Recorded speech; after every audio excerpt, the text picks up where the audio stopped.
Bonsoir et bienvenue pour la capsule de mars du 5 à 7 Mission CCDM. Dans cette capsule, nous aurons des nouvelles fraîches de quelques-uns des missionnaires que nous soutenons. Et nous serons invités à prier pour eux ainsi que nos frères et sœurs persécutés. Je laisse maintenant la parole à Claude qui nous conduit en Turquie. En effet, de la Turquie, nous avons reçu une lettre de nouvelles de Yvette Isaac de Road of Success, qui effectue des missions humanitaires et de secours médical au Moyen-Orient. En février, lors des tremblements de terre en Turquie et en Syrie, cette dernière et son équipe se sont mobilisées pour une mission d'urgence afin d'apporter une aide ponctuelle. Du Liban, ils ont essayé à plusieurs reprises de traverser en Syrie. Cependant, ils n'ont pas pu franchir la frontière telle que voulu. Ils ont heureusement été capables de faire parvenir les fournitures et les vivres à un de leurs partenaires à Alep en Syrie. En partenariat avec ce dernier, les vivres et les fournitures ont finalement atteint les sinistrés. À la fin de sa lettre de nouvelles, Yvette spécifie: « Lors de cette mission, vos prières et votre soutien ont fait une différence particulièrement pour les enfants, les aînés et les autres qui ont tant besoin dans ce temps difficile. Les besoins sont grands et grâce à votre soutien, nous continuerons à les servir. » Yvette nous fait aussi parvenir le témoignage de Bassel Abakuk, un homme qui a passé 52 heures sous les décombres à la suite du tremblement de terre en Turquie.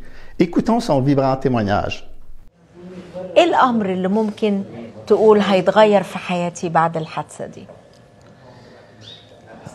هلا انا لما طلعت تحت الانقاض اخذوني على المشفى. عرفت شو كان صاير هون بالضيعه وبلبنان. العالم كلها كانت ضايعه، عم بتصلي لي، عم تدعي لي، عم تقول اسمه. رحت عند شاب رفيقي صديقي، هو سوري مقيم بتركيا، نيمني عنده ببيت واستضافني واهتم فيي اول يوم. قلت لهم انا خلقت اليوم، انا هذا هلا اليوم خلقت، انا عمري يوم بالدنيا لانه انا خلقت من جديد. وقلت له لمحمود، قلت له انا من اليوم كل حدا كان زعلان مني انا هلا بدي دق له تليفون وصالحه واحكي معه وقول له سامحني. انا هيدي حتى محمود قال لي انا رح اعمل نفس الشيء كمان. اي حدا زعلان، اي حدا ما بيحكي معي، بدي احكي معه باي طريقه، لانه خلص بدنا نرجع نفتح صفحه جديده ونبلش صفحه محبه والفه. ما بدنا يكون في زعل بين بعضنا ابدا. يا سلام يا سلام، الغفران. الغفران أجمل هدية من ربنا. أكيد. أجمل هدية. أكيد صح. Une vidéo qui va droit au cœur. Maintenant, rendons-nous au Pakistan avec Joanne. Nous avons reçu une lettre de nouvelles du Pakistan nous invitant à élever nos cœurs vers Dieu en faveur des chrétiens. En effet, ces derniers sont victimes de discrimination dans tous les domaines de leur vie privée et publique, et cette situation qui perdure s'intensifie actuellement. Les chrétiens du Pakistan craignent une plus grande persécution après que l'Assemblée nationale du Pakistan a voté à l'unanimité pour renforcer les lois sur le blasphème au pays. La loi qui peut être utilisée pour punir ceux qui insultent le prophète Mohammed est maintenant étendue. Les personnes reconnues coupables peuvent encourir 10 ans d'emprisonnement sans caution, une amende d'1 million de roupies, environ 12 000 $, et même la peine de mort ou la réclusion à perpétuité. La loi a souvent été utilisée comme outil de persécution et de discrimination. Dans de nombreux cas, l'accusé est attaqué et tué par une foule avant même le début des poursuites judiciaires. Élevons le Pakistan, nos frères et nos sœurs, vers le Seigneur. Prions pour la Commission des droits de l'homme au Pakistan. Prions pour les sénateurs en poste qui adoptent les lois au pays afin que les lois discriminatoires soient abolies. Père, nous remettons le Pakistan, les croyants là-bas et les personnes au pouvoir entre tes mains. Pour eux, tel le psaume 5 au verset 11, nous appelons la protection de Dieu. Il est écrit, « Mais tous ceux qui se réfugient en toi se réjouissent, qu'ils chantent toujours de joie. Étends sur eux ta protection, afin que ceux qui aiment ton nom se réjouissent en toi. » Concernant maintenant le Québec et la mission, nous avons reçu des nouvelles de Grant et Annie-Claire Free de l'organisation Appui de pointe en soutien aux leaders. Ils sont heureux de vous annoncer qu'ils ont eu plusieurs occasions de parler en privé, d'avoir des échanges significatifs avec des ministres et le personnel de soutien de l'Assemblée nationale. Ils réitèrent l'invitation à semer et à contribuer à leur ministère. Investissons dans nos leaders. Dans cette capsule, nous ne laissons pas sous silence cette belle opportunité que vous avez de suivre la formation Kairos, qui débutera le 25 avril 2023. Il n'est pas trop tard pour vous inscrire. Voici une courte vidéo de Pierre Paradis, vous communiquant des informations pertinentes. Bonjour, ici Pierre Paradis, votre missionnaire en Afrique depuis les 16 dernières années. Si je suis ici, c'est pour vous parler du cours Kairos qui aura lieu à partir du 25 avril en Zoom et aussi en personne pour les 3 derniers cours. Alors, le cours Kairos, c'est celui-ci. Alors, c'est un cours qui a vu le jour aux Philippines en 1994. Et c'est vraiment un cours qui vise 3 aspects particuliers de la mission. D'abord, on vous enseigne au sujet de la mission par rapport à la Bible, donc l'aspect biblique. Ensuite, l'aspect historique, comment l'histoire nous montre comment la mission s'est développée à travers les siècles. Et finalement, l'aspect stratégique et comment on peut vraiment avoir une mission efficace au 21e siècle. Finalement, les 3 derniers cours, c'est une intégration, c'est-à-dire une application pratique dans vos vies. Et ce qui fait que quelqu'un qui prend le cours Kairos n'est pas la même personne après l'avoir terminé et mis en pratique dans sa vie. Alors, on vous invite à vous inscrire et ça nous fera plaisir de travailler ensemble dans les prochaines semaines. Merci. Tel que spécifié à la capsule précédente, le comité missionnaire s'engage à remettre 50 $ du coût de la formation aux membres du Carrefour chrétien des Mascoutins, qui participeront aux 9 cours et compléteront la formation. Et vous pouvez vous inscrire au comptoir Info. Nous passons maintenant au projet missionnaire de Marilyn Dufault au Bénin, puis de ceux de René et Brigitte en Asie. D'abord, commençons par une vidéo de Léon et Camille Kodja, qui seront les hôtes de Marilyn au Bénin en Afrique. Ils vous parleront des préparatifs qu'ils effectueront en vue de l'arrivée de Marilyn et des attentes qu'ils ont envers elle. Eh bien, bonjour Léon et Camille. Bonjour, Pasteur René. Bon, merci de nous accorder votre temps à partir du Bénin. Je voulais vous entendre un peu parler de vos préparatifs pour recevoir Marilyn Dufault de notre assemblée qui va aller passer 2 mois avec vous au Bénin. Oui, bon, quoi que nous nous préparons et en esprit, c'est de prier pour elle, pour sa préparation, et aussi prier pour nous-mêmes afin que la connexion soit tellement solide et que le moment qu'elle va passer ici soit un moment inoubliable pour elle et aussi pour nous. Pour le moment, nous sommes en train de préparer notre guest house et qui va finir bientôt, en tout cas avant qu'elle ne vienne. Les ouvriers sont encore à l'œuvre là, donc on est en train de faire le carrelage, tout, pour qu'elle ait quand même un environnement décent, donc qu'elle soit à l'aise. Et aussi, nous sommes en train aussi de mobiliser notre groupe afin que l'accueil soit vraiment un bon accueil pour elle et inoubliable aussi, qui va aussi la motiver. Et c'est ça ce que nous faisons pour le moment. And we are very excited to receive our sister, Marilyn, to come to Benin. So her first time to Benin, so we plan to take her around to know Benin, to go to some historical places in Benin. And then here there are a lot of work to do as well. So we are expecting that she will teach our workers, train them, give them some training to how to teach children.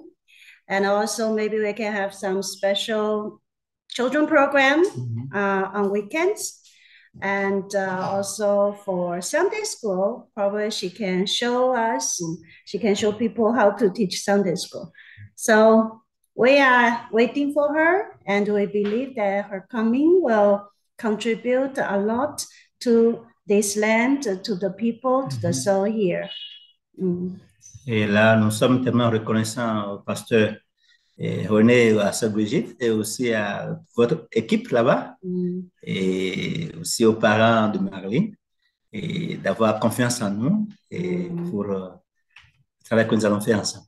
Encore un gros merci pour tous ces préparatifs extra que vous accomplissez aussi. Que Dieu vous bénisse. Amen. Merci beaucoup. Merci, ça c'est notre plaisir. Merci beaucoup. Maintenant, écoutons Marilyn qui vous communiquera comment ce projet est né dans son cœur.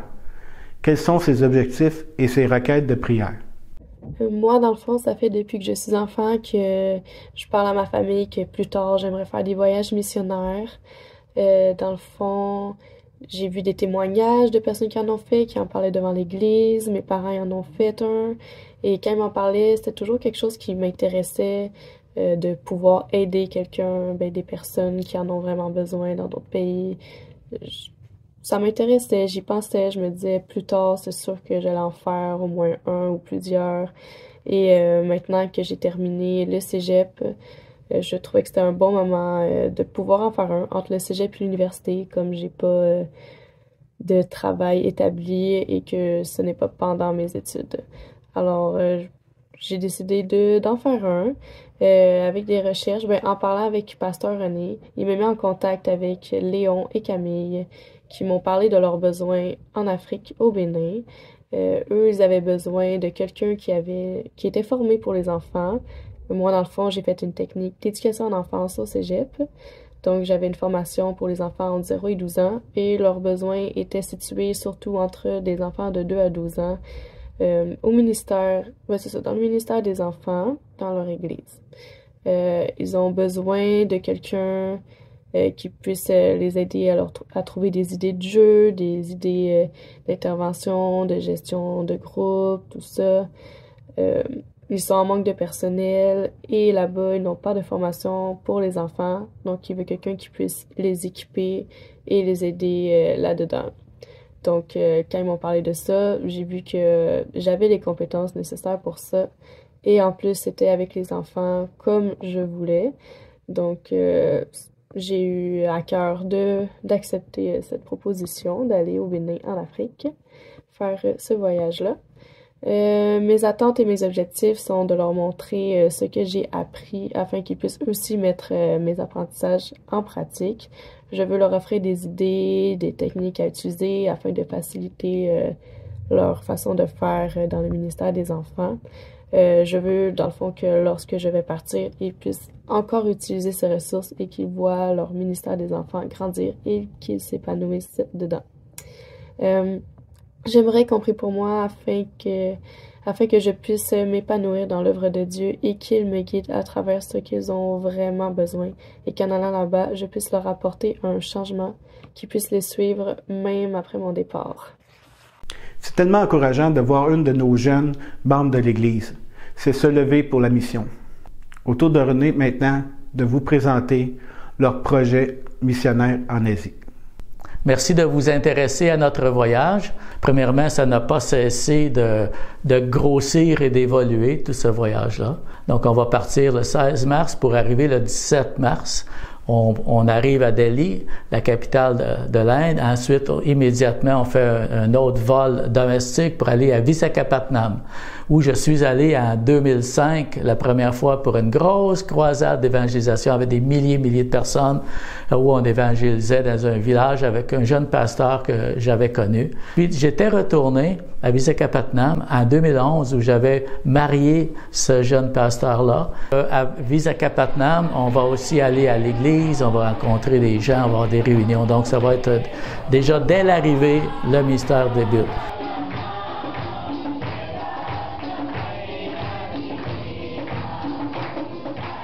Ensuite, avec le pasteur, son nom est Spurgeon, on va aller en voiture, on va s'en aller à Hyderabad, c'est la ville high-tech, la capitale de l'électronique, si vous voulez, en Inde. C'est une grande ville historique.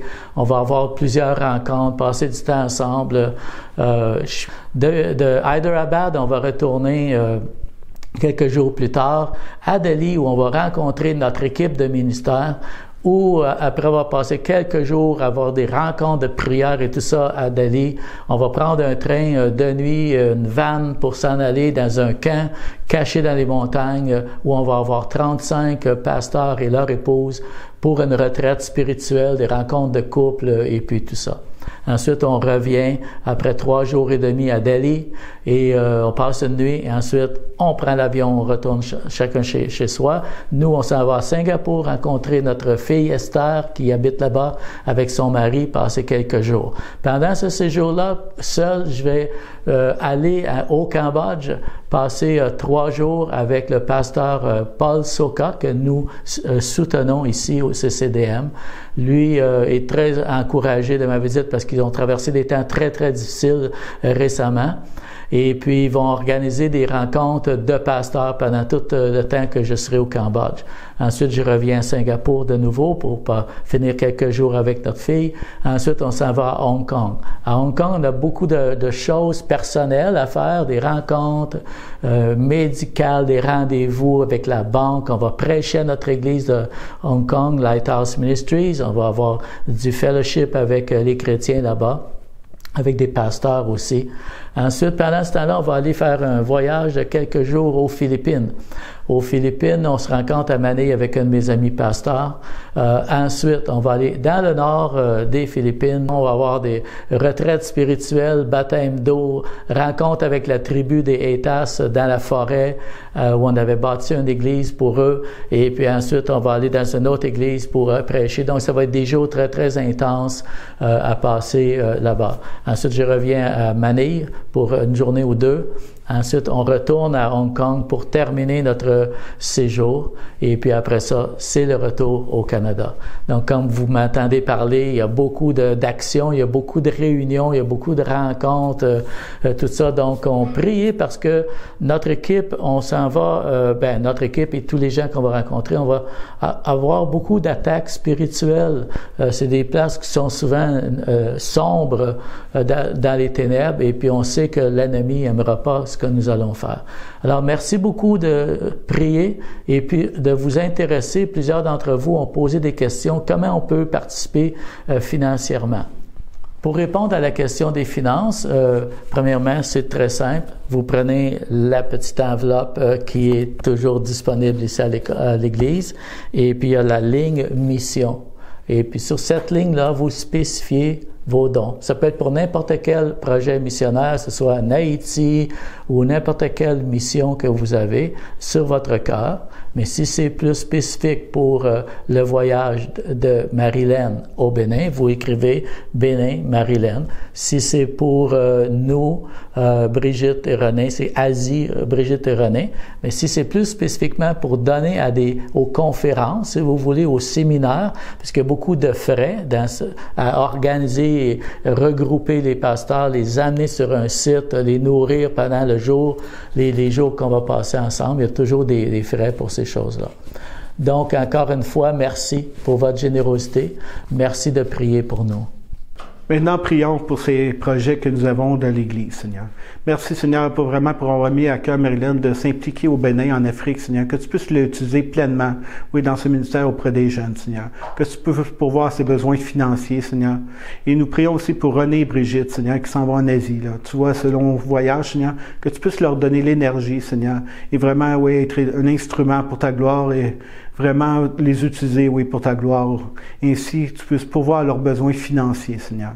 Et nous vous prions pour tous les missionnaires, Seigneur, que nous soutenons au niveau de notre Église, Seigneur. Et aussi pour la Turquie, le Pakistan qui vivent des moments difficiles, Seigneur. Merci parce que tu vas répondre à ces prières et tu vas utiliser des gens, oui, dans cette grande mission. Amen. Nous espérons que vous avez apprécié cette capsule. C'est agréable de connaître de mieux en mieux les missionnaires que nous soutenons et leur ministère. Merci de prier et de donner pour la mission. En donnant, vous participez à leur ministère. Prions pour Pasteur René et sa femme Brigitte qui seront en Asie. Ils seront là-bas à partir de la fin mars jusqu'au début de mai. Je vous demande aussi de prier pour Marilyn Dufault qui sera au Bénin du début avril pour 2 mois. Alors, prions pour eux. 2 missions sortiront du CCDM. Mission Asie et Mission Afrique. Pour terminer, n'oubliez pas nos capsules missionnaires, les deuxièmes mardis de chaque mois et donnons généreusement. Que Dieu vous bénisse.